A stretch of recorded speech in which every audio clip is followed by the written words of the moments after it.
ಪ್ರಿಯಾಂಕಾ ಖರ್ಗೆ ಅವರೇ, ಭೀಮ್ ಆರ್ಮಿಯನ್ನ ನೀವು ಮಾಡಿ, ಆದ್ರೆ ಮಾಡುವ ಮೊದಲು ಆ ಮಾಡುವ ಅರ್ಹತೆ ನಿಮಗಾಗಲಿ ನಿಮ್ಮ ಕಾಂಗ್ರೆಸ್ ಪಕ್ಷಕ್ಕಾಗಲಿ ಇದೆಯಾ ಅಂತ ಹೇಳಿ ದಯವಿಟ್ಟು ಆತ್ಮಾವಲೋಕನವನ್ನು ಮಾಡಿ. ಬಾಬಾ ಸಾಹೇಬ್ ಅಂಬೇಡ್ಕರ್ ಅವರು 1947ರಲ್ಲಿ ಸ್ವಾತಂತ್ರ್ಯ ಬಂದಾದ ನಂತರ ಸ್ಥಾಪನೆಯಾದಂಥ ಹಂಗಾಮಿ ಸರ್ಕಾರದಲ್ಲಿ ಕಾನೂನು ಸಚಿವರಾಗಿದ್ರು.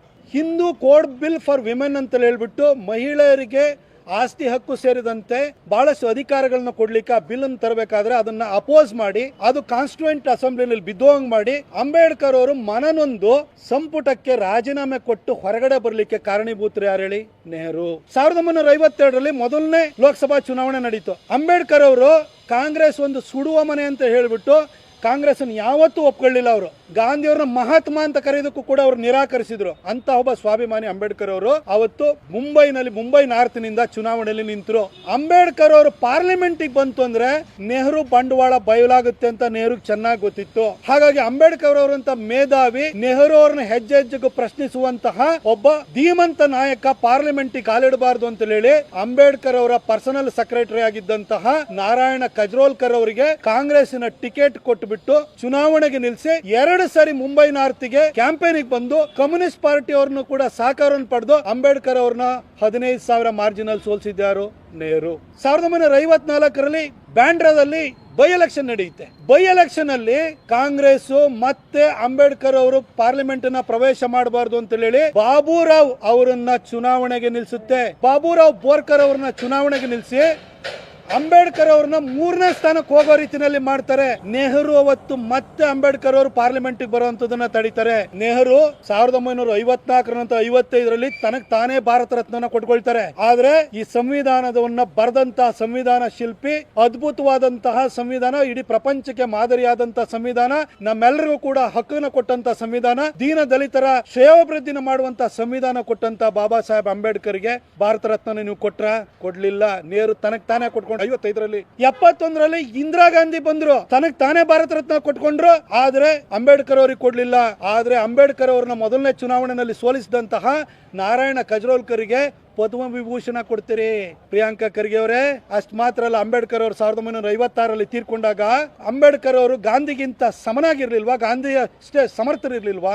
ಅವ್ರ ಸಮುದಾಯಕ್ಕೆ ನ್ಯಾಯ ಕೊಡಬೇಕು ಅಂತ ಹೋರಾಟವನ್ನು ಮಾಡಿದಂತವ್ರು ಅವರು, ನಮ್ಮೆಲ್ಲರಿಗೂ ಸಂವಿಧಾನ ಕೊಟ್ಟಂತವ್ರು. ಅವರ ಅಂತ್ಯ ಸಂಸ್ಕಾರವನ್ನ ಡೆಲ್ಲಿನಲ್ಲಿ ಮಾಡ್ದಂಗೆ ತಡೆದು ಬಿಟ್ಟು ಮುಂಬೈಗೆ ಹೆಣವನ್ನ ಸಾಗಿಸಿದವ್ರು ಯಾರು? ನೆಹರು.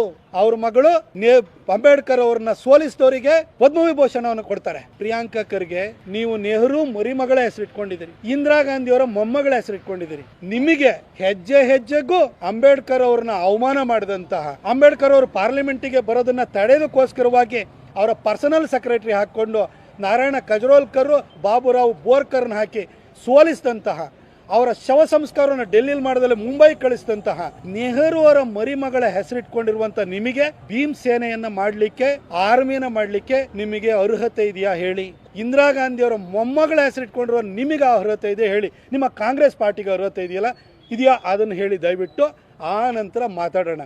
ಅದ್ರ ಜೊತೆಗೆ ಮುಂದುವರೆದು ಒಂದು ಸಣ್ಣದೊಂದು ವಿಚಾರ ಹೇಳ್ಬಿಡ್ತೀನಿ. ಪ್ರಿಯಾಂಕಾ ಖರ್ಗೆ ಅವರೇ, ಅಂಬೇಡ್ಕರ್ ಅವರಿಗೆ ಭಾರತ ರತ್ನ ಕೊಟ್ಟಿದ್ದು 1990ರಲ್ಲಿ ಬಿಜೆಪಿ ಬೆಂಬಲಿತ VP ಸಿಂಗ್ ಸರ್ಕಾರ. ಅವತ್ತು ಅವರಿಗೆ ಭಾರತ ರತ್ನವನ್ನು ಕೊಡಬೇಕಾದ್ರೆ ಅದಕ್ಕೆ ಸಹಕಾರ ಕೊಟ್ಟಿದ್ದು, ಅವರ ಪಕ್ಷಕ್ಕೆ ಬೆಂಬಲ ಕೊಟ್ಟು ಸರ್ಕಾರವನ್ನು ನಡೆಸಲಿಕ್ಕೆ ಕಾರಣೀಭೂತರಾಗಿದ್ದು ಅಟಲ್ ಬಿಹಾರಿ ವಾಜಪೇಯಿ ಮತ್ತು ಲಾಲ್ ಕೃಷ್ಣ ಅಡ್ವಾಣಿ ಅನ್ನುವ ಇಬ್ರು RSS ನ ಸ್ವಯಂ ಸೇವಕರು. ಅದೇ ವರ್ಷ ಪಾರ್ಲಿಮೆಂಟ್ ಸೆಂಟ್ರಲ್ ಹಾಲ್ ಅಲ್ಲಿ ಅಂಬೇಡ್ಕರ್ ಅವರ ಭಾವಚಿತ್ರವನ್ನು ಅನಾವರಣ ಮಾಡಿದ್ದು VP ಸಿಂಗ್ ಸರ್ಕಾರ. ಮತ್ತೆ ಅದಕ್ಕೆ ಕಾರಣೀಭೂತರಾದವರು, ಅದಕ್ಕೆ ಧ್ವನಿಗೂಡಿಸಿದವರು ಅಡ್ವಾಣಿ ಮತ್ತು ವಾಜಪೇಯಿ ಅನ್ನುವ RSS ನ ಸ್ವಯಂ ಸೇವಕರು. ಅಂಬೇಡ್ಕರ್ ಅವ್ರು ಉಳ್ಕೊಂಡಿದ್ದಂತಹ ಕಿಂಗ್ ಹೆನ್ರಿ ರಸ್ತೆ ಲಂಡನ್ ನಲ್ಲಿರುವಂತದ್ದನ್ನ ಜಾಗವನ್ನ 32 ಕೋಟಿಗೆ ಆಕ್ಷನ್ ಅಲ್ಲಿ ತಗೊಳ್ಳೋದಕ್ಕೆ ದೇವೇಂದ್ರ ಫಡ್ನವೀಸ್ ಸರ್ಕಾರ 2014ರಲ್ಲಿ ಬರಬೇಕಾಯ್ತು.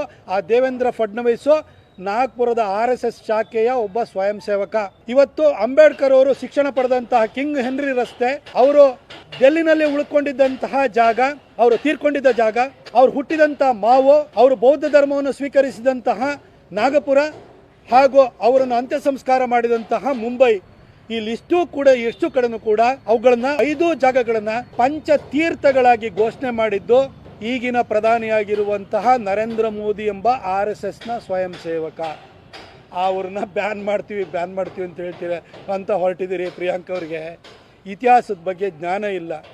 ನಿಮ್ಮ ಅಪ್ಪನ ಕುಟುಂಬವನ್ನು ಸುಟ್ಟಾಕಿದವ್ರ ಬಗ್ಗೆ ಸಾಫ್ಟ್ ಕಾರ್ನರ್ ಇಟ್ಕೊಂಡು ದೇಶ ಕಟ್ಟೋರ ಬಗ್ಗೆ, ಅಂಬೇಡ್ಕರ್ ಅವರಿಗೆ ಅತಿ ಹೆಚ್ಚು ಗೌರವ ಕೊಟ್ಟವ್ರ ಬಗ್ಗೆ ಈ ಥರ ದ್ವೇಷ ಇಟ್ಕೊಂಡಿದ್ದೀರಿ.